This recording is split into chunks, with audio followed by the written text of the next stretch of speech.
Well, my reaction to that is obviously disappointment, because I want nothing more than to deliver for this club and these supporters that I so dearly love. I don't blame them, because the team's performance hasn't been good enough tonight.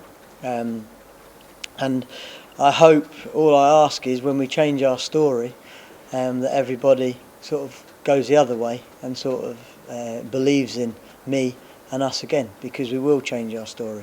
It seems difficult to take that tonight. I understand that, due to a poor performance, or one that was not up to the desire levels of a Bristol City side and what fans want to see. I think you have to give credit to the opposition, because they're a good side. We know they're a good side, and they've got good footballers, and sometimes as players you're giving all you can, but it doesn't show. And I'm not going to lambast my players, because of course we need them, and we now go to a big game at Newcastle with a different mindset, and one that we have to, after hitting rock bottom really, we have to come through it and start the rise again. I have to ask you that, it's red and white night, you've called for passion from the fans, or the club have. Did you really feel you got passion from the team tonight? Well, I think it's a difficult thing to measure, because if you look at physical data, statistical data, everything that goes along with what is passion. Passion's running round, passion's getting close to each other, passion's 50-50 tackles, passion's finishing chances at key moments in the game that we didn't tonight. And that then resurfaces with the supporters and with the fans, and then they build on that. And what comes first, the chicken and the egg? Like I say, I always believe that our supporters give the backing 100%.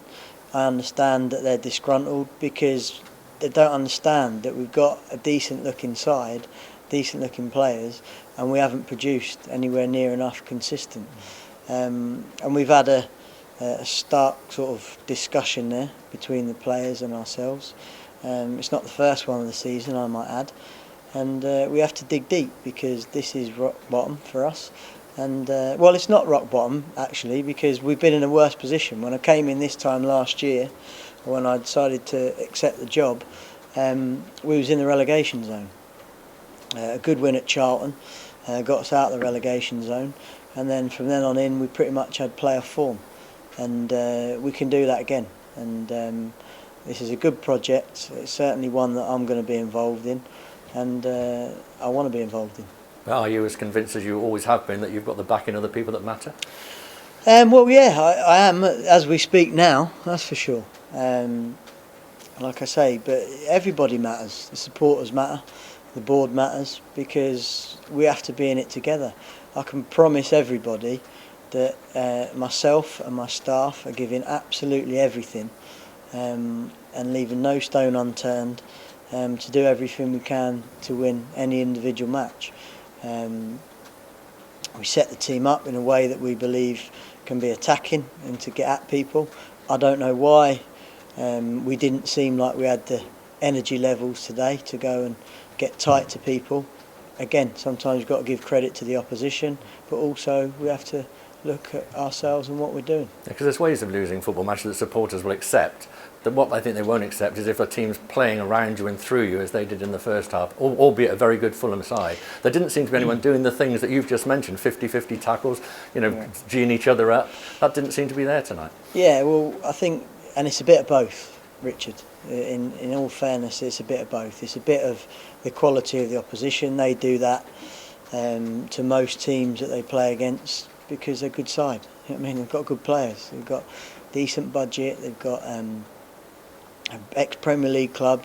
Parachute payments still flying in, and they're a side that have got a number of technical players that can handle the ball, but are also physically strong.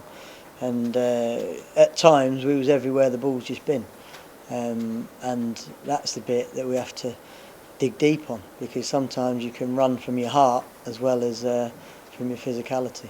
Do you expect to have any meetings with anybody tomorrow, or will it just be a normal day? Well, we've had what can be described as a meeting there. I think the key for me personally is to pick a team that I trust is going to do all those bits and dig deep and get tight.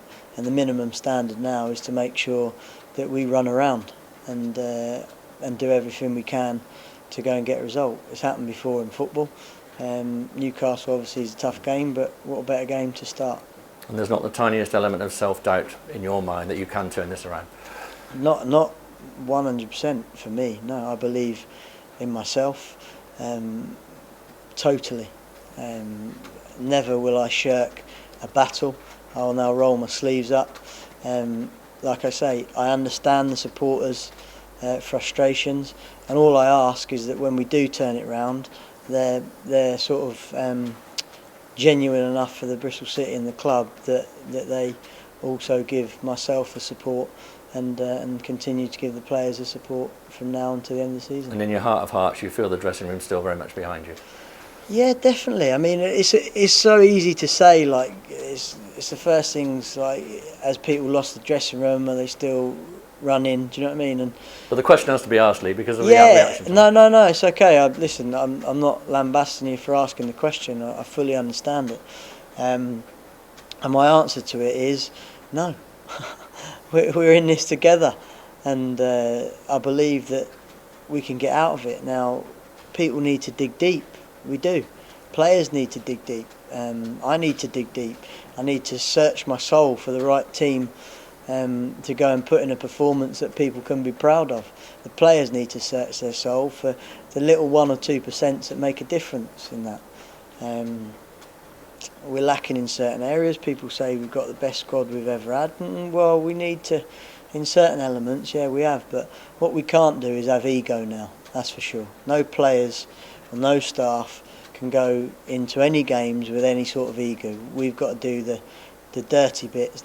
We've got to have the world-class basics, and that is the guts and the core football dynamics that you need to win a football match.